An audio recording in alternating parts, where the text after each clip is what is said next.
tại thôn Đồng Lệ, xã Mỹ Thịnh, huyện Mỹ Lộc, tỉnh Nam Định. Vì tuổi cao sức yếu đã được gia đình con cháu hết lòng chăm sóc, bà con trong xóm ngoài làng thường xuyên thăm hỏi động viên. Song vì tuổi cao sức yếu, ông không chống lại được 12 năm 2016.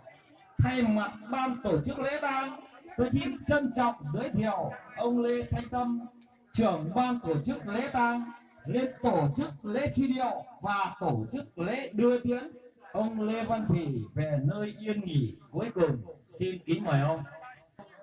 Lê Văn Thủy. Kính thưa gia đình tang chủ, kính thưa các ông, các bà đại diện cho quân dân chính đảng, kính thưa toàn thể nhân dân. Cụ ông Lê Văn Thủy sinh tháng 6 năm 1934 tại thôn Đồng Lệ, xã Mỹ Thịnh, huyện Mỹ Lộc, tỉnh Nam Định. Kính thưa toàn thể nhân dân, cụ ông Lê Văn Thủy được sinh ra trong một gia đình thuần nông.